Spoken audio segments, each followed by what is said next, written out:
A recent drone activity over U.S. military airspace is fueling questions on what's being done to monitor such aircraft. U.S. Air Force officials confirming several unmanned drones flew over Langley Air Force Base in Virginia back in December. It's been brought up at congressional hearings twice just this month alone. In one exchange, Senator Mark Kelly questioned the Joint Chiefs chairman on why and how these drones got so close to sensitive military airspace. Take a listen. One of the things we have to continue to work on is to continue to understand the technology that's moving forward and then move at the same pace as it was highlighted. We do have to move faster. And so it's an area that we collectively have to continue to work on, not only here in defense here in the United States, but also at our forward locations where we have many of our service members deployed.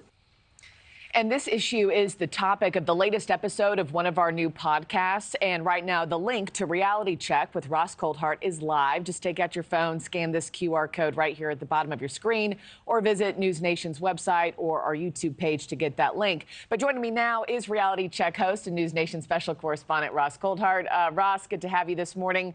In your latest episode, you interview a witness to the mysterious drones that flew over Langley Air Force Base. Let's take a listen to what he had to say first. Kind of confirmed to me that it was Langley when I would sometimes see a searchlight that would start flashing from the ground and kind of wave back and forth, never really focusing on any of them as they went past, but just kind of like just waving back and forth. The orbs, I would say, looked about car-sized. I mean, just from that distance. And they kept a very steady pace until they got over that location in which they would start hovering over the base. Yeah, so Ross, the government says they don't know the origin of these drones, but you see that video we played there to the right-hand side of the screen. What's your take on who could be sending drones over U.S. airspace?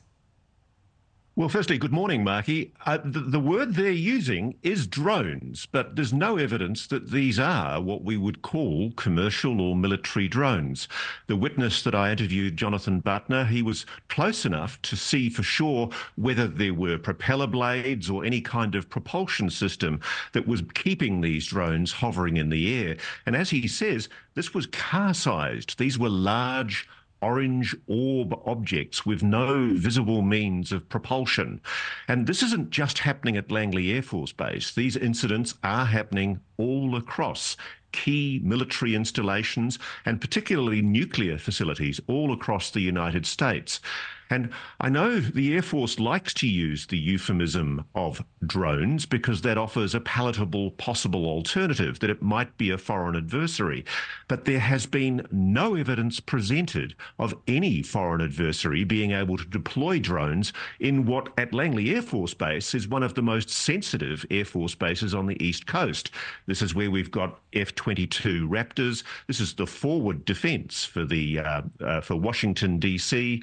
This is a very, very important military base, and it's quite clear it's not possible to stop these objects from coming into that very, very sensitive military airspace. Yeah, I know people have floated the idea of this being, sent from China or Russia especially after we saw that Chinese spy balloon just last year.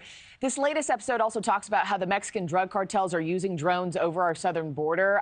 Are drones changing the way American enemies are spying on us? They are. Indeed, they are. I think the estimation from Northcom's commander has been that there's 1,000 drone incursions alone across the southern border of the United States, particularly from crime cartels in Mexico. And the alarming thing is that there are admissions that these drones are technologies far beyond what the United States is capable of producing itself. They're using highly advanced technology, obviously, to bring in illicit materials, perhaps weapons, perhaps drugs, and this is largely unregulated and unmonitored. It's a huge concern, and we interview Congressman Glenn Grothman in the story who talks about this as a major issue of concern. What he also raises is concerns, frankly, that we need to ensure that there's greater reporting of anomalous objects that are seen in our skies so that these things are brought to the attention of authorities, because we have a crazy crazy situation where reporting these objects is so stigmatized that pilots don't feel comfortable about coming forward. And there's a laudatory piece of legislation that the congressman is pushing with his colleagues in the House, which will essentially allow pilots to get protections to know that they can come forward to the FAA and other agencies and know that they're not going to suffer harassment or intimidation in their job for coming forward and telling the truth about what they're seeing. Yeah. Thanks for watching, everybody. Go to joinnn.com to find NewsNation on your television provider. Also, don't forget to click that red subscribe button below to get more of NewsNation's fact-driven, unbiased coverage.